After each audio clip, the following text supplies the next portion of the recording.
What's up, Modern Contractor TV? Teddy here. In this episode, we sit down with two powerhouses in the home service industry, Josh Crouch and Tersh Blissett from Home Service Business Mastery podcast. These guys have interviewed some of the biggest names in the home service industry. They've also scaled multiple companies on their own, and they're currently working real heavy on AI. This is an episode you do not want to miss. If you're in the home service business, you must listen to this episode, and you're going to learn everything you can about AI, scaling, automation, delegation. We talk about it all. Let's get into it. You're listening to Modern Contractor TV, the show for home service pros who want to build real business value, scale profits, and create a company that doesn't rely on them day to day. Hosted by entrepreneur, author, and advisor Teddy Slack, a builder of multiple seven-figure service businesses. Each episode brings you real-world strategies to help you grow, systemize, and prepare for a profitable exit. Let's get into it.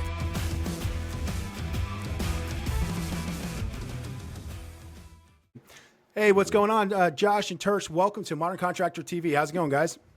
Good, man. Good, man. How are you? I'm good, man. I'm really excited to have you guys on here. Why don't you tell the audience a little bit about who you guys are, your little bit of background, and your podcast, and what you're up to today? Yeah, so I'm Josh, and I'm one of the co-hosts of Service Business Mastery podcast. Tersh is actually the founder of Service Business Mastery. He started it back at the end of 2016, early 2017, before podcasts exploded. And I ended up joining him about 4.5 years ago. I was bombarding him with questions, and he's like, yeah, just come join me. I said, cool, let's do it. Way easier to get on a show that was already somewhat established versus one that was brand new. So we've been doing that ever since. But Tersh's main day-to-day is actually running two HVAC plumbing electrical companies in Savannah, Georgia. He runs one full time. The other one is he's a silent partner on that focuses on like property management and stuff like that. So for me, my primary day-to-day operation is the green sign in the background is Relentless Digital. That's the company I started. That's when I started asking Tersh a bunch of questions about podcasting because I wanted to start a podcast at that point. And then because of the success of the podcast, we've spawned off like 3 other businesses. Oh, wow. Yep. Yeah. You know, the beauty, I know we're going to talk about AI and automation. The beauty of AI and automation is it saves you time. The part that they don't tell you is you can easily fill that time up with your business ideas. So we have Trade Automation Pros, which is the hats we're wearing today. That's why it says I tap that. The purpose of that is to teach contractors how to leverage the technologies to actually make data from one place, do something other in another system without you having to touch it. That's kind of like the most basic way I can explain that. So that's Trade Automation Pros. We also produce other people's podcasts. Mostly, I think all of those are in the home services space. There's maybe 6 or 7 of them that we produce. And then we are also a SaaS startup company. We have another partner in that business called PhoneTap, which is an AI call analysis and automation tool to understand really what's going on in your call center and maximize the performance in the call center. Oh, wow. That's amazing. That's a lot. You guys got a lot going on, man. You definitely need AI in order to keep track of all that stuff, bro. That's for sure. We've had to really hone in on that, because we can't do a 30-second elevator pitch. So I try to do like 3 minutes or less, like give the high level and just boom. Yeah. Because we can go down some rabbit holes from those entities. Mm-hmm. No, absolutely. So Relentless Digital, what is Relentless Digital? What do you guys do? Yeah, so before starting Relentless, I was in the HVAC industry for 9 years. That's actually how Tersh and I met, through a Facebook group, and then we were in the same coaching group at the third HVAC company I was at. And that's where we met in person. We actually met out in New Jersey, where you're from, Teddy. Okay. Over in East Brunswick. Nice. With a company called CEO Warrior. And then I know CEO Warrior. Yep. Yeah, I'm sure if you're in Jersey, you probably know it pretty well. Yep. And I ended up just getting good at local SEO at the last company I was at. So I started sharing tips in that coaching Facebook group, and then I had people reach out and ask for help. So March of 2020, I started Relentless Digital, and we've grown. We've won some awards. We've done some pretty cool things, but we got about 150 clients now that serve HVAC, plumbing, electrical, and a few roofing companies as well. Okay. No, that's awesome, man. I mean, that's a topic that I love, local SEO. So, I like to hit on that a little bit because my last industry, I was in the environmental space, a very niche industry, not a lot of competition. There's probably 100 contractors in the entire state of New Jersey. I was able to dominate the number one map pack. That was number one, literally for my main keyword in the entire state with one location. Wow. What I'm finding is in the roofing space, because now I'm entering the roofing space, it is a lot harder as far as competition. There's literally 2,000 contractors in just a 7-county area where my market is. So can you give us some tips on local SEO for a high competition industry? Like, how do you dominate that? Yeah, that's the bane of my existence, is to try to figure out ways to get people listed on there, right? So I'll give you a strategy that we employ pretty often for clients, and we've gotten really good at it, and then I'll give you some tips as far as if you only have one Google Business Profile, and I'll try to keep it short. So one of the things that we use a lot, and a lot of our clients are multi-trade too, is we work with them to get other office locations in markets that they want to serve and want to get more customers in. So they end up having multiple Google Business Profiles. Now with that comes some complexity, right? Because now we got reviews going to multiple places. We got to optimize for both. We got to make sure we keep up with that stuff. We got to have website pages that match the primary category in the city there as well. So there's a few things that really play a big part there. But what it allows, because most people, they start a business, a roofing business, it doesn't matter the industry, they start it where it's convenient, out of their house or somewhere where it's a rural area and it's really cheap to get a building, right? There's no search volume, And the problem is there's no homes over there. Yeah, exactly. So we find that a lot. So a couple tips that go into that, especially if someone's listening to this and like they run the roofing business out of their house, those businesses are called service area business listings because you're not supposed to show your address. Now, if you did this years ago, your address might still be showing because Google's kind of if they haven't suspended you, you might have gotten away with it. In today's world, with the video verification guidelines they have, you're not going to get that approved. So, and the different, anyone that works with us, they have to get a physical office. We will not work with them otherwise because literally flipping that switch to turning your address on makes a big impact. And I've shared that impact on a bunch of webinars and stuff because we have case studies of like SAB to turning into a physical office where the address shows. That one thing, most people don't even know that is a problem, and they don't even know that's holding them back from getting more opportunities. So it's little things like that. The other thing is, when I mentioned the location, if you're not within Google's definition of that city you want to target, like let's say, I'll use Phoenix as an example because that's the closest big metro. Everyone knows Phoenix. If you're in Scottsdale, but you want to serve Phoenix or vice versa, you're not going to rank in Phoenix if you're in Scottsdale. You're too far away. There's too much competition, and it's especially in the roofing space. There's competitors everywhere. You have to be inside of that city. So what you can do is go to Google Maps or Google. I think it's google.com/maps. I think is the URL. Put your map pin in there, your address. Zoom it out. Now type in the city, and you'll see this red dotted map. And if you're not inside of those city limits, the chances of you ranking inside of that target city are very low. And the only way you would is if it's rural or if you don't have a lot of competition.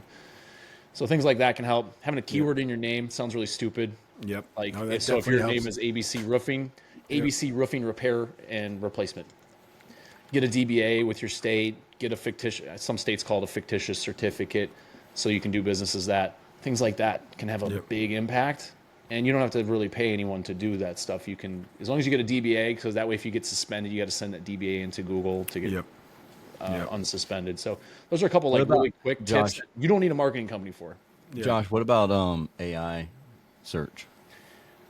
So one good thing about local search is AI hasn't really impacted it yet. I say yet because it's going to change, I'm sure. I definitely agree with that. Yeah, I just saw there was an update on Google not that long ago where they have AI mode now, where you could go in there if you click that on, and it's like ChatGPT, where they're giving you what's the best roofer in my space, and they're like, oh, here's 3 guys we recommend. You know what I mean? And that's it. It's like that's like the map pack of AI essentially. If you're not there, I feel like you're not going to show up. Like you basically don't exist. And if in the future. That's going to be a big problem. And not only that, I don't know if you've seen this, Teddy. I know I've shared this with Tersh and some other people on in my network, but Google has a feature to have AI call for pricing now. Really? So their own AI voice software will call businesses asking for price. Wow. And so we tested this a little bit. There's still some bugs in there because I have clients that I know answer the phone, and then I went through this in their market, and they were on the report that I got in my email, but it says they couldn't reach them. And I went in CallRail and I checked. I'm like, did they actually call? And they didn't call. So there's still some bugs there. It's brand new, like it's rolling out certain markets and stuff like that. But now, is this for AI agents? Is that for that? So this is Google's AI agent will call your business to ask for price on a service, and then it comes back with anywhere between like 4 and 10 companies. If they didn't answer, they'll be on the list, but it'll say like, hey, we didn't get any information from them or we couldn't reach them. If they answered, they'll be at the top of that email saying they said, let's say it's a water heater, $2,000 to $4,000 for a water heater. It'll put that information at the top. And the problem that the trades has, Tersh knows this very well, is when companies are train their CSRs, they train them not to answer price questions on the phone. Yep. Yes. Yep. And been that way for years and years. This is coming to a head because now if we don't do that, we are probably going to be down on the bottom of that list or not on the list at all. And we're not going to be able to show up for those types of things, especially more customer or tech savvy customers that, have AI call. Sure, let's do that. Yep. Yeah. So the industry's going to have to change and shift because consumer behavior is shifting. I wonder how that works with like automated, like not automated answering, but like if you have like, hey, press 1 for sales, press 2 for customer service. Is the AI going to be able to get around that, or is it just going to hang up and say like, we couldn't get somebody? So I'm in a digital marketing coaching group, and somebody was asking questions about spam because that's what they implemented for some of their clients to reduce the spam. That's exactly what I just did. That's why I'm asking about it. According to them, and I've not verified this, but according to them, the AIs are smart enough to press a certain button. They are okay. All right, good. So more problems. Yeah. It's all these little tiny nuances and little details that you don't think about. But no, yeah, absolutely. I think 100%. I mean, giving out prices is definitely an issue. In my last industry, I had my CSRs were trained. We had a very basic, flat rate pricing to pretty much give quotes out really fast. Depending, we asked a few questions and we give out a price. It's important, I mean, Marcus Sheridan talks about it. They ask you answer about giving prices on your website and stuff like that. So I'm a firm believer in that. Having the tools online to be able to give out pricing as quickly as possible because that's what the clients are looking for. They want numbers. Yeah. We put on an event the first weekend in October, and Marcus Sheridan was there presenting at our event, and that's such a controversial battle in the trades. Is do you put your prices online, because then my competitors are going to know it all. And Marcus he makes a great point whenever he talks about this, like the fact that for the most part, we have a general idea of what our competitors are charging anyways. So the only thing you're doing is hurting yourself by not putting it online, because AI search is looking for pricing. And so that's one of the things that it's going to be, he believes it's going to be very beneficial. And he talks about it in his new book. So, Tersh, I don't know if you remember Chris and Larry Stinson from the event. They're one of our clients. We had maybe 5 of Relentless Digital clients there, and so they were one that wanted to start testing this right away on the article. And so the first one we wrote is about water heater pricing in Dallas-Fort Worth area, which super competitive market, like probably one of the most competitive markets in the entire country. And literally within a couple days of us putting together articles. So what we did is we crafted the questions for the client to answer on their pricing. And I told them, I said, you don't have to give exact prices. Ballparks are fine, all this stuff. And they answer all the questions. We turned it into an article with our writing team. And they're literally, at least the few times I've checked, even if I'm logged out of my ChatGPT account, they're the second source cited when you ask for like, how much does it cost to replace a water heater in Dallas-Fort Worth? That's awesome. And so then it starts to become, then they start getting recommended when it comes to like, okay, well, who would you recommend if, especially if someone's asking pricing questions. And they didn't give exact answers. They gave ballparks and ranges and why it's low and why it can be on the high end and what are the differences. And it's just, customers don't know. And that's why they ask for price when they call. They have no idea what this stuff costs. They don't know what a roof costs. They don't know what it costs you to come out. So they ask, and they're like, the only thing that they know is, I want to try to get a cheaper price. Yep. Because that's their.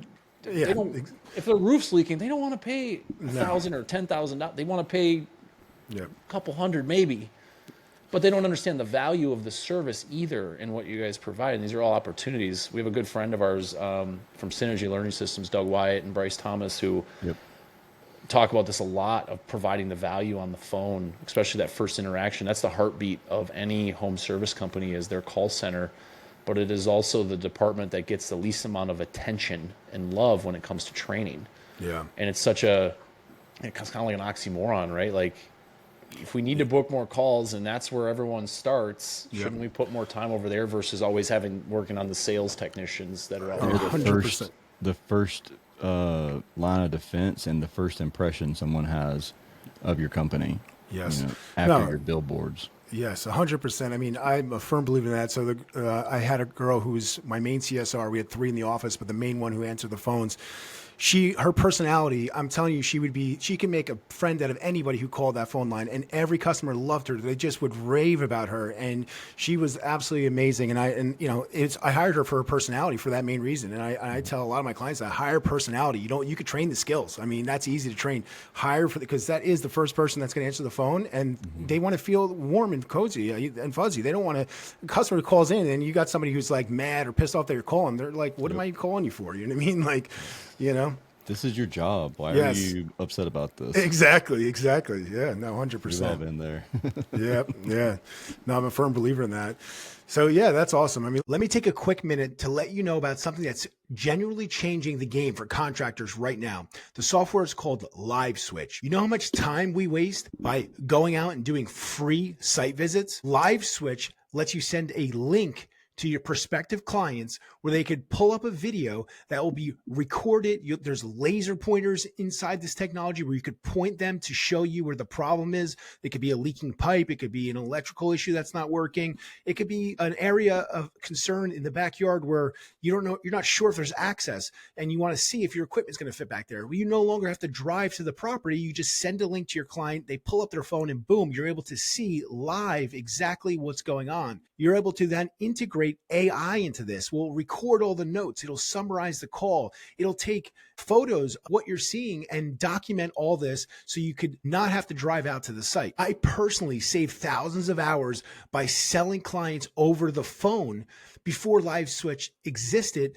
And I took risk all the time because I didn't know if there was access for my equipment. I didn't, the clients couldn't really explain what was going on. With this technology, I would have saved myself tons of money by just winging it and sending quotes without actually seeing the job. If you guys want to get a free demo of this software, click the link in the description. It'll send you to a scheduling calendar link where you could check this out and see if it's a good fit for your business. Let's kind of pivot a little bit more into the AI. Like I know we talked a little bit about AI search, and I believe that's definitely going to change the game for sure. What are you guys implementing right now? I mean, you just hit on a little bit about your, maybe creating some articles, but is it additional content that you're recommending that these contractors should be creating to show up higher on that AI search? Well, so with Marcus Sheridan's new book, he actually mentions, it's called Endless Customers. Yep. And he mentions because in they ask you answer, one of the rules that he had in it, or not rules but kind of guidelines, was you never put your name on that list. Yep. So you make the top 10. He changed that though now, right? For endless customers. Yeah. So his new book did. Yeah. His new book mentions that, and it's a really good point. Adding yourself to that list as well, because otherwise AI is going to take your article and then never recommend you. Yep. Because they don't even give you credit for the article itself. Yep. So I believe that's a massive one, is making sure that you're added to the list and you do like the top 10 or top 5 this, or asking questions, just questions that your clients ask you. One of the things that we've done personally is every time part of the debrief of technicians when they're in the customer's home is one of the questions on the debrief form is to ask, what questions did the homeowner ask you?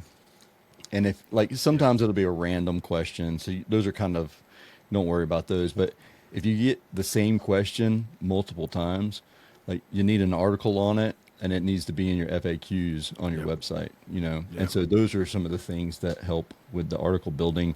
And if they are asking the question, someone else is asking the question too. So of course, there's a good chance that that's going to show up in the search as well. And I would add, if you're going to create an article about it, make a video. Yes. Yeah. There's a lot of different ways you could you put it out there. Yeah. The lowest of low-hanging fruit. You already have the content. Yep. Take that blog article, run it through a ChatGPT or Claude, get a video script, record the video, put the video on YouTube because it's the second biggest search engine in the world, and then embed that video in your blog. So now you're not only trying to rank from the contextual or the written format, but you can try to rank for the video. I didn't even realize. So Tersh was doing something. What were we talking about? And all of a sudden I realized you ranked like #1 for video search for some video you made like 5 years ago. I'm like, dude, I didn't even realize you're this good at this. And seriously, it was a question too. A customer had a question about spraying water on their outdoor unit, and I was like, you know what? I want to make a video on that. And then I uploaded it, did not engage with it or anything. Like and every single summer since then, it's just been an evergreen content that people have like looked up, and homeowners, like technicians will comment on there and they're like, you're an idiot. It rains, doesn't it? Like, yes, it does. But that was obviously a question. I have gained, I think 30,000 subscribers just from that video, and I haven't touched it. And I've probably added 3 videos since that video.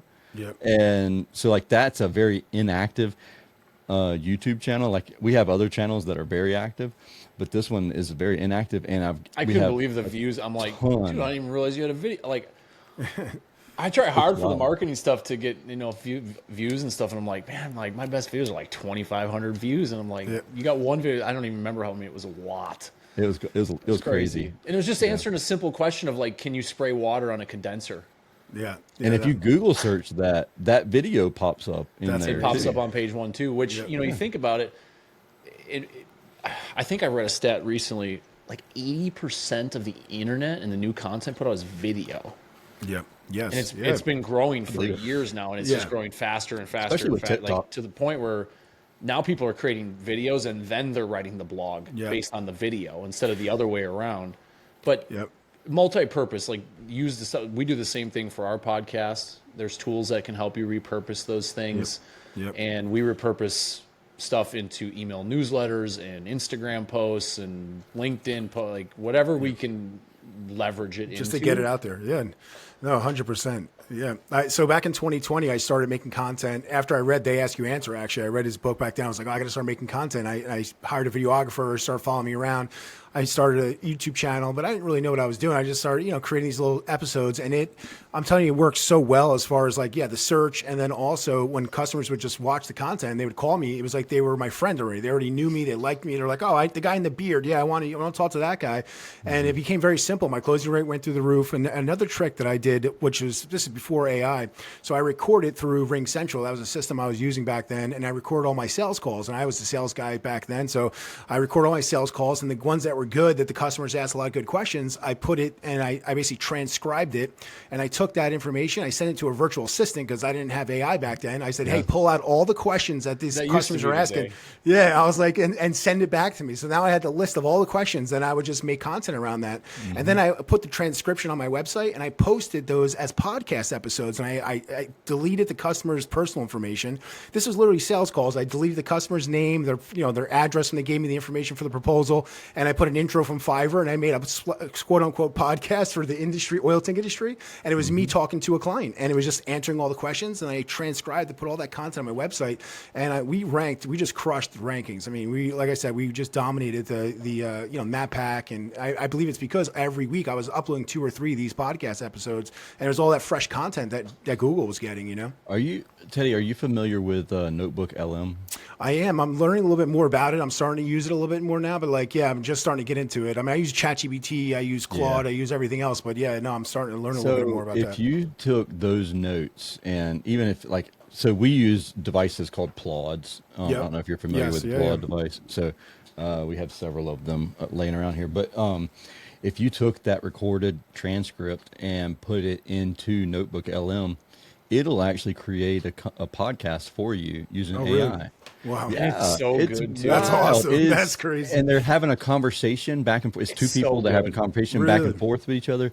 You can literally put the URL of your website into Notebook LM, create a podcast, and they'll have a conversation about your, because it'll scan the whole website and You know, do the a problem I had full-on with it though is conversation. like they need to build out integrations so that way I could take like something like Tersh, you and I do webinars and different things and we upload those. Those 1 hour things would be awesome podcasts. Hitting the high points. You can do that now. You can do that. Is You it can upload integrated where if you upload it somewhere, you can automatically? I haven't checked it in a little bit. I just know it's really cool. Like you listen to the guy.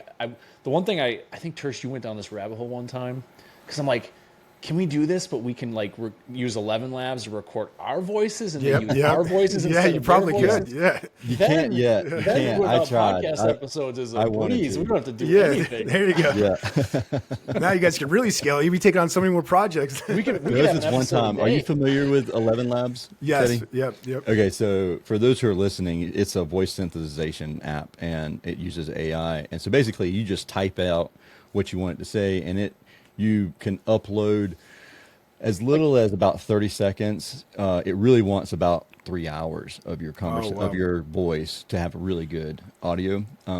But I got a snippet of Josh's voice before he even had 11 Labs account, and you can. So when you put it in there, sometimes you have to spell things phonically correct. So, like they're misspelled words, but in order for it to say it properly, you have to misspell it. But I added in there like this long, there was a couple paragraphs of Josh basically saying how amazing of a person I am, how he'd be lost in life if he had never met me. And so I did it, and it did like And that's his how I knew breath. it was fake. Well, he did his breaths, and like it sounded. I mean, it was Josh's voice, and I downloaded it and then I uploaded it on the Facebook, and Josh immediately was like, "Did you spend the time piecing all of those words together? Because I never said all of that in that order." He's like, "Where did you get those recordings from?" And I was like, "Nah, dude, you said all of that." That's so crazy. Yeah, it's kind of scary, actually. I mean, what's gonna, you're not gonna know. Like, you're right. What's just pretty wait. soon? I mean, you won't know honestly, what's true, what's not true. I'm surprised the last election we didn't have more stories of that stuff, of certain things people didn't say and politicians and stuff. Well, that's all At coming. some point, bad. It's people against the law if you have to mimic someone's voice who has been an elected official. At least in the state of Georgia, I know for a fact, but I'm pretty sure other states have adopted it as well. But yeah, it's against the law. You will get in big trouble if you try and use someone's voice who is an elected official, has ever been an elected official, even in the past. Yeah. It's definitely scary. I mean, you're not going to know what's true, what's not true in the very near future. But yeah, I mean, let's talk a little bit about what you got going on with this tap. I know you guys talked about it a little bit before. I mean, so this is great because this is something I think is definitely needed in the home service industry. A lot of contractors are thinking like AI. How do I get involved with AI? Is it ChatGPT? Like, it's funny because my fiance thinks she's like, are you cheating on me? She's like, you're constantly on this AI thing. She's like, are you dating AI? Like, because I have full blown conversations with it. Like, I'll talk to it, audio. Like, I just like kick things around with it, and I use it for everything. I mean, everything. I have so many things going on with AI. It's crazy. But why don't you guys talk a little bit about, what else besides ChatGPT and what are you guys working on with AI right now? Absolutely. So here's the kicker. People come for AI, they stay for automation. When we do presentations, and last year we did something like 30 presentations in 1 year at different trade shows and stuff. So like we were traveling a lot last year. And so that ultimately helped us decide this year we're not traveling that much. But one of the things that we found is we had to tweak our presentation and our title, because when we talked all AI, it was just eyeballs glazing over. We were right over people's heads. Yeah. And what they really wanted was automation. Our very first presentation, the event person was like, "Yes, do AI," because they knew that we knew AI. Yep. And so we did, And Josh and I we look at each other about 3/4 of the way through, and we're like, we lost them a long time ago. And then we started talking about automation at the last 15 minutes of the presentation, an hour-long presentation. Everybody perked and up. everybody's like perking up, and they're like, "That's what I want. That's the AI that I want." Like, okay. They want the easy immediately- button. We pivoted, and we're like, all right, so we're going to teach people how to build automations using AI. And one of the biggest things, so TAP, or Trade Automation of Pros, is it's like 3 parts, really, ultimately. Like, there's a done for you. So it's a DIY. So we teach you how to do it yourself. And if you get in there and you're like, yeah, I don't really want to learn how to do this, or maybe I need some guidance, then we have a done with you option. And then we have a done for you option, where we actually just build it all out for you from the ground up. And it can be as little as something that's very simple but gets overlooked, and that is AI replying to Google reviews. Yep. And something as simple as that, we can teach you how to do it. We can build it out for you. We can do it with you. And I think that's a game changer. I just started playing with that. That's amazing. Yeah. yeah. And so, like, Josh and I had built this automation out a long time before Chat GPT. We built it out, but it was Josh originally came out with a spreadsheet. I expanded on my spreadsheet a little bit, but basically it used Zapier as the bridge platform to every time a Google review would come in, it would extract from an Excel spreadsheet. Well, now we've gotten rid of the Excel spreadsheet that had like random lines that you would just randomly pick one of the lines. Now it sends it to Chat GPT or to Claude, and then comes back with a very consistent and very well worded, like, Yes, it's much worded better than. Yep. I analyze a lot of Google business profiles for what we do. And even the people that like replying to the reviews, they're always, even if someone leaves them a book, right? They leave them a great glowing 5-star review with a picture and everything. And, hey, John, thanks for the review. Yep. Yeah. No, yeah. Because no, it sucks. Like, it's not a fun job to do. Yep. And it's still, people are so interesting as a species in total, because they have things like this that will literally free up their time.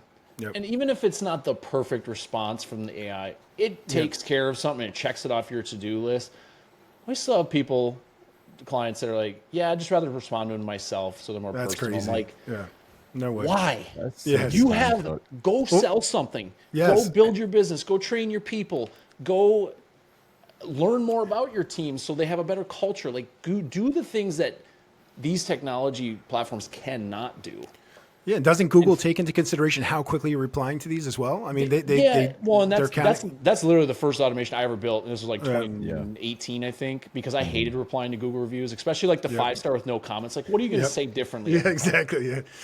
Yeah, I outsourced that to a VA. Same thing. I put a process together. I send them a recording. I'm like, here, this is instantly, she would get the notification, and boom, she would make because I was like, I'm not going to remember to do this. It's like, it's too much. You got to be able, in order to scale, you have to be able to hand these things off for sure, or automate them, And we did a keynote at Service World Expo, which is a pretty big expo for the HVAC industry. It's in conjunction with Service Nation, and a lot of people try to buy tech, they try to automate, or they try to delegate. Yep. But the problem is they are automating or delegating a shitty process. Yes. Yep. Yes. So our whole keynote was about doing things in the right order and what happens if you do them in the wrong order. And the right order is optimize first. Yes. Optimize 100%. that process. Make sure you're handing off something that's good. Yep. Then we try to automate it. And if we can't automate, which not everything is going to be able to be automated, at least right now, who knows, by 2030, we might be looking back at this and be like, that was stupid thing to say. That's not evergreen and then we content. delegate. We find whether it's full-time W-2 team members or it's virtual assistants, executive assistants. Because Tersh and I would, like, the content we put out now looks so good. there is no way in hell Tersh and I would be able to put that on. Yeah, but this is how you guys are able to scale and do so many things, right? I mean, because you're obviously gotten really good at this, and this is the process. I talked a lot about my clients, and I'm sure you run into this with the contractors, right? They have a hard time with control, right? They have to control everything and handing things off, and then like you said, if you don't hand it off properly, that's where it could get messed up. So teaching them how to put those right systems and processes, and I put screen recordings together for every little thing in my company, and that's how I was able to hand things off. I put those processes together, but otherwise you'll never get out of the day to day, and that's why a lot of these guys are stuck running every operation in their business, and they don't know how to scale, right? I mean, that's part of the issue, right? Is control. Yeah, that goes back to what Dan Martell, Josh. Yes. Yeah. Yep. That was the first thing I thought about when he said that. 80%. Yes, as well. you have to be okay with exactly. You got to be okay with 80%. You're never going to get 100%, and you could only do so much yourself. I mean, you could grow to 1 million, maybe 2-3 million, depending on the industry you're in, on your own. But if you really want to scale up, I mean, you have to know how to really delegate properly. Yeah, and there's sometimes a VA will surprise you. Like you get a VA or something, or somebody in-house. They don't have to be virtual assistant. They can be an EA, and they will come in, and all of a sudden they do it not 80% as well as They you. do it better than you do. 180% better than you ever did. Yeah, 100%. Yep. Exactly. Yes, and you're like, whoa, this is amazing. What else can you take on? Exactly. Well, and that's for Service Business Mastery, which is our podcast. So we hired a podcast manager about a little over a year ago, and we got this really sweet gal out of El Salvador. She has her own podcast. She's run the local radio stations down there. Yep. She came in and within a couple weeks were her ideas and what she wanted to do with the show, and I'm like, oh my god, this is a godsend. So now she not only does our show and is managing a team underneath of her with video editing and social media and stuff like that, she helps us produce other people's podcasts. So it started another business idea because, and it's a lot of it's hands off for us. Her and the team do most of the work and give the deliverables, and it's just an opportunity for us to help other people grow their show. And it's, again, the quote is 80% done by somebody else is 100% freaking awesome. I think that's exactly how Dan says it. Yep. A lot of times we think we're great at something, but we're not experts at it. Yes. And then you get an expert at it, even if it's offshore, and it's like, holy shit, this is way better than I ever did. And with graphic design, SEO, it doesn't matter what it is. And that's Tersh and I live our life through that. I mean, it's helped us tremendously. But it also, we've had to learn how to delegate properly and explain things in a way that we're going to get the output we want. It's no different than really prompt engineering. Yep. Exactly. If you don't give it I want this outcome. You have to be very specific. This is your goal or your mission or whatever that that language looks like for you. It's the same thing going to happen. If I don't say exactly what I want to have happen, I'm probably going to get a mess back. Yes. And then I'm going to be like, well, I didn't explain that real well. Yep. And it always comes back to the person who actually delegated it being a better communicator. Yeah, and I kind of figured that out as an entrepreneur. Kind of fell into it because I was tired of sitting next to. I'd hired a new admin and I'd have to sit next to her and show her everything. I'm like, I can't take a sales call right now. I can't do this. I can't do that. I can't be on the field. I'm like, I need to figure out how to. I'm like, I can do a screen recording because I moved from paper. Everything was paper files back in 2015, and I was like, I went on to a CRM, and I was back in 2015. Nobody was using a CRM back then. I was like, wow, this is cool. Everything's on the computer. It's all web based. I'm like, I could do screen recordings now, and that's what I did. I started doing screen recordings and handing things off, and it was like boom, one thing after the next. And then I read Dan Martell's book. I did a time audit every 15 minutes, wrote down what I was doing over a 2-week period, and then I was like, all right, what do I hate doing? Is it not crazy what you waste your time on? Yes, you don't realize it unless you write it down. I mean, that was mind blowing to me. That literally changed my entire outlook of how to run a business. I was like, this is one of the reasons why I wanted to start consulting. I was like, I want to help other entrepreneurs understand this process and then understand how to hand things off, because even if you hand off 50% of the stuff and you don't want to get completely out of the day-to-day, it is definitely a game changer, and it can change your life. It gives you more time with your family, more freedom. And for me, it was I fell back in love with my business again, but it was right in time for when I was actually preparing it for sale. And that was the thing. I was like, I got to get myself out of the day-to-day. Every book you read, it's you can't be involved. So I'm like, how do I get out of the day-to-day? How do I build the value, get a bigger multiple? And then once I got myself completely, I handed off sales as the very last thing I handed off. I literally fell back in love with my business. I was like, wow, I don't have to show up here. this thing is just running. It's making profit. I was printing profit. And I'm like, now I'm going to sell this thing. Maybe I shouldn't sell yes, it. exactly. I was like, maybe don't sign that. Don't get that. Yes. Don't send the money just yet. I'm actually liking this. Yes, that's exactly what happened. So that's kind of my goal with this new business is I'm literally doing that exact thing. I mean, we're only a couple months into this, and I'm literally doing everything myself in the beginning, and I'm going to literally put every single process together as I build it out, and then start handing it off one by one, and hopefully scale it up from here. Yeah. So back to the AI and talking about prompting, and it's very similar to delegation. Like if you give bad instructions, you're going to get garbage results back. The prompting for like ChatGPT has gone. It's coming. It's like ebbed and flowed as far as like it got to where at one point you had to be very specific about your prompt to then like 5 and even like the 4s, the later 4 models, it was very conversationalist. But then 5.1 is kind of leaning back towards the prompt engineering, and because what you'll find, and I'm sure others who are listening to this have found this, as if you don't give full context and a lot of information in your initial prompt, then you're going to have a conversation back and forth with it to get it exactly the way you want it to. So there's this method called RICE. Have you ever heard of RICE? I've not heard of that, no. Okay, so there's a ton of them out there. RICE is one of the more simple ones. It's RICCE, and the R stands for role. So like you tell the AI who is supposed to act as, who it's supposed to act as. And then I is input, and then so like give the AI the raw materials. So like whatever the AI needs to work with. Then you have the first C is context. So explain the situation to the AI so it doesn't have to guess. And then constraints, tell the AI what rules it must follow every single time. And then the last is example. And if you have the ability, share an example with the AI. And you'll end up having to answer a lot less questions, and you'll come back with exactly what you want as far as results go. And another tip I'd give for ChatGPT specifically, go into your settings and set up how you want it to engage with you, and set up your name, set up its name, go through there, like what sort of personality you want your ChatGPT to have. It makes it a lot more easy to have a conversation with because it matches the personality that you like to have a conversation with. Yeah, and you can add some of that context in there too about what businesses you run, or what you do for a living, or what you enjoy doing for hobbies, or whatever that is. Like my wife uses it a lot for fitness and working out and nutrition and all that kind of stuff. So she ends up hers probably thinks she's a huge fitness buff. She talks to it about. I use mine for work mostly, but it's pretty crazy. Like, because she was we've had ChatGPT, like the interface that we know it as, for like 3 years now. 3, And she probably just started using it like really she'd do it once in a while. She had to write an email and she didn't know how to put in a professional tone or something, some basic stuff. But she finally started using. She's like, I literally talk to that damn thing all the time now. Yes.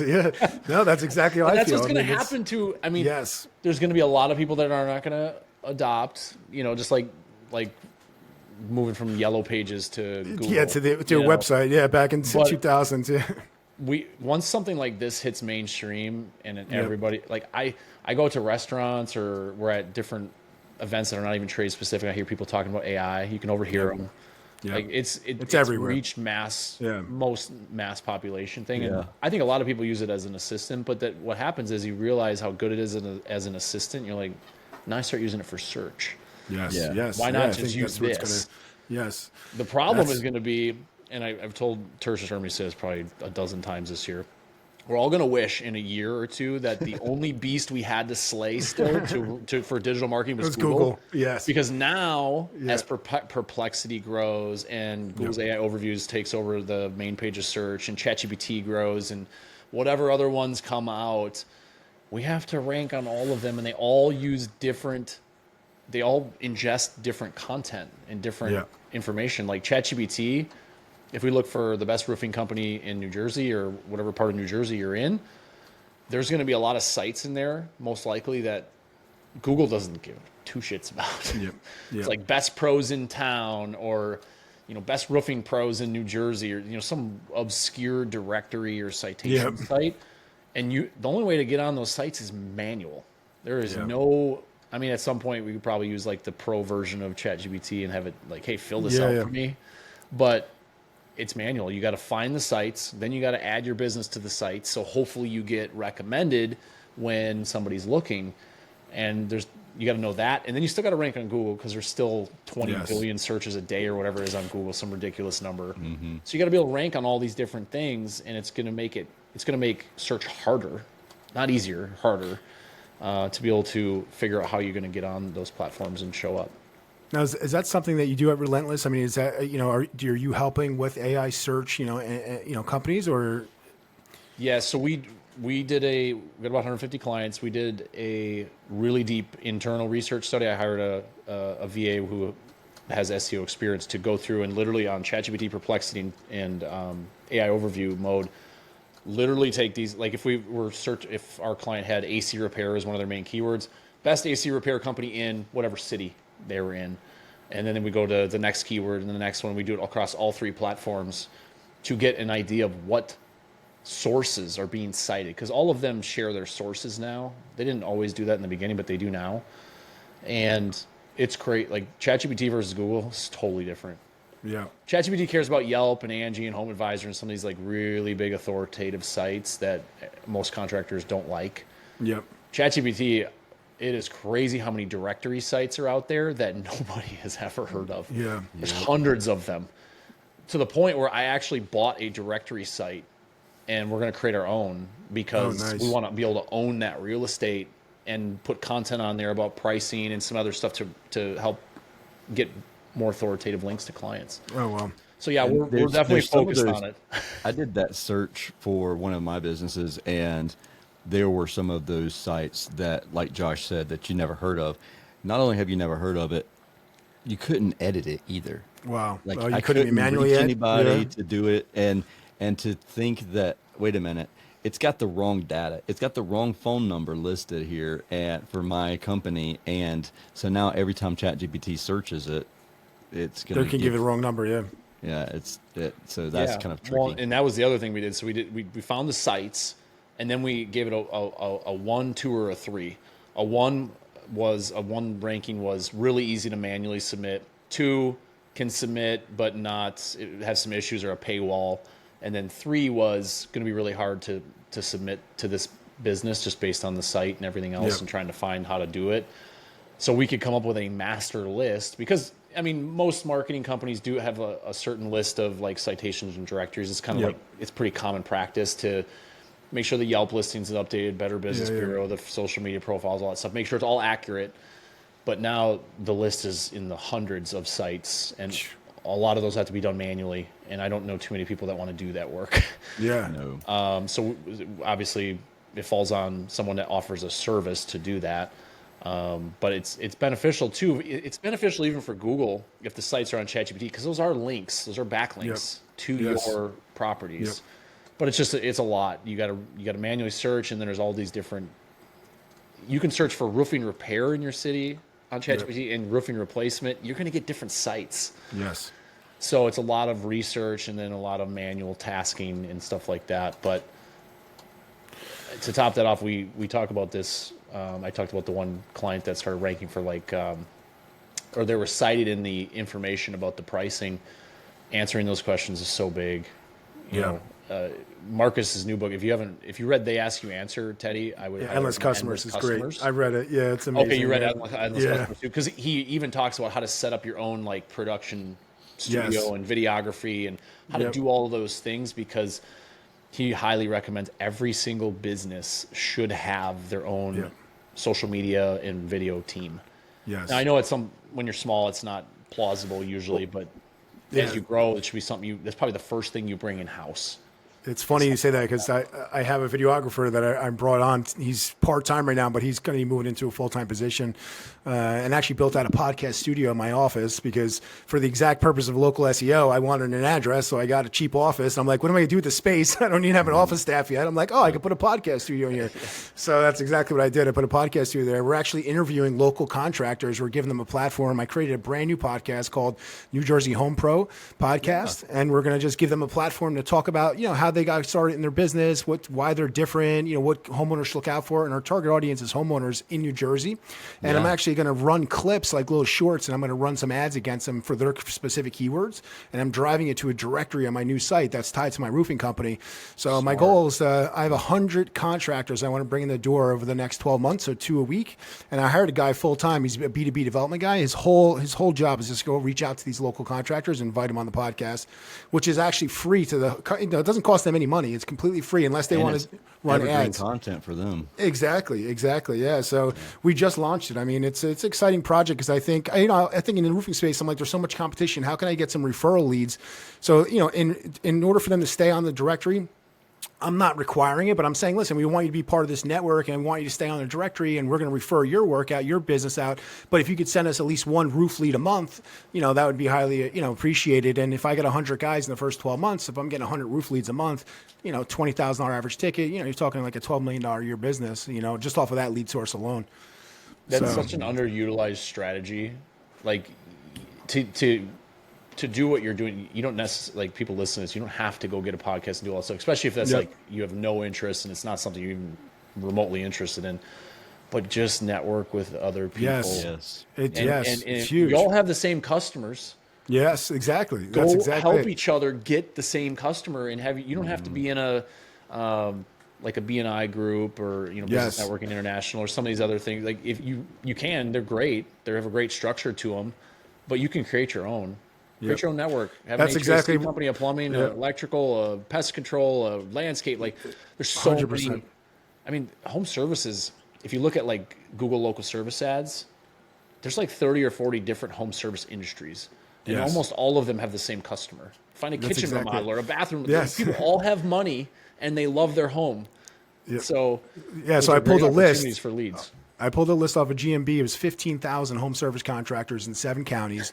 Out of that 15,000, I got it down to 5,000 because I filtered out the ones that had like, any of these private equity backed companies, 1,000 plus. I'm like, these guys are not going to want to sit down with me. I want local, owned and operate local guys, that are operating a good reputation, that have good reputation online and stuff like that. So I got down to about 5,000 contractors in my market, which, I definitely could get at least 300-400 of those guys in my, over the next 2 or 3 years. That's my goal, That's an awesome idea. I like it. Yeah, It's networking on steroids right there. That's it, man. It's a digital BNI, and a lot of these contractors don't have a way to get online either. They don't know about YouTube. They don't know how to get in front of a camera, So I'm like, listen, it's a conversation about your business. You don't need a script. Just come sit down. We'll have a conversation, and then we'll cut it up to some shorts, and we'll put it out on YouTube, run it against some keywords, some location, and then boom, we'll drive some traffic. And we'll see. I just launched it. I mean, we literally just went live this week, so I'm interested to see how it goes, The other thing that's really nice too, if you can have them send you backlinks, not that they're crazy important anymore, but if you have, if your company has backlinks from 100 other contractors in that's the area, huge. Yeah, that's definitely huge. Google's like, well, this person might be an authority in this area. Exactly. Those are the best backlinks. Yes, I think people overcomplicate backlinks. They think it's like some black hat thing. Like it's just it's connections. It's digital connections instead of exactly what it is, personal connections. And if you just think of it that way, like the local whoever you sponsor, or if you guys go out to Chamber eat of Commerce, all that. If you take your team out to eat, go tag the restaurant in a social media post. Now, it's not necessarily a backlink to your website, but just that goodwill. They're going to do the same thing to you when they have your team over to go fix whatever it is that you fix. And those strategies, marketing doesn't have to be as complicated as people make it out to be. You just got to get people to talk about your business. Correct. You got to be known. If you're not out there, you got to be known, and all these little things help. But this is crappy work. No, well, that's the other thing. I mean, you got to give a good service. That's number one. I mean, I think that's the lowest hanging fruit, and I think that's the easiest thing to do as a home service contractor. Actually do what you say you're going to do, show up on time, give a really good product or service, and just really just be that guy that answer the phone. Exactly. It's all this basic shit that like most people don't do, and it's like you could really stick out from the crowd if you do those basic things, and then forget it. Yeah, then you just start getting those reviews, and the phones will start ringing. So, no, this has been great, guys. I know we're kind of coming short on time here, but I don't know if there's maybe we talked about one AI automation. If you want to just maybe hit on one more AI automation for the crowd, like just, we talked about the review automation. Maybe one more nugget before we end it. Josh, I'll let you do it. Yeah, I mean, things I like automating, especially since marketing is my daily job, is anything with follow-up, missed call, text backs. Yep, love that one. And all these stuff can obviously have AI as a layer to it, but you still need to connect your platforms to do the automation. But estimate follow-ups, because think about it, you can take the data from a House Call Pro, a Service Titan, I think Roofing Job Nimbus is pretty big. Yep. I think they got a pretty good API. You can pull that stuff from the customer, the notes you have, into follow-up messages.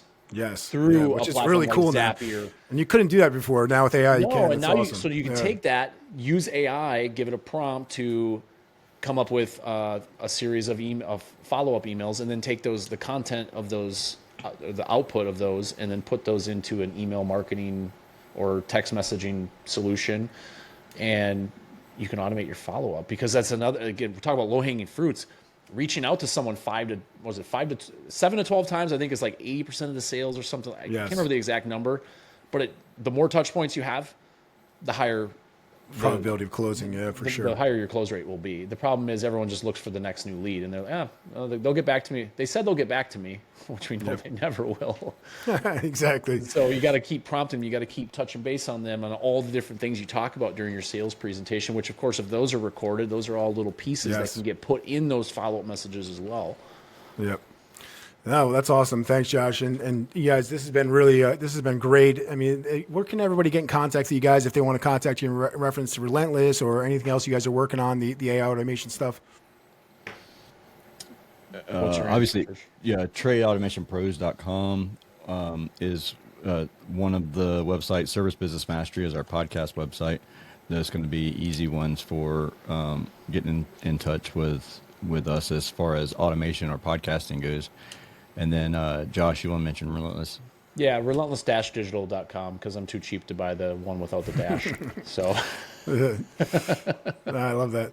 Now, guys, this has been awesome. I really appreciate you guys coming on, and I look forward to staying in contact with you guys in the future and following you guys on your podcast. You guys have an amazing podcast and great guests and everything.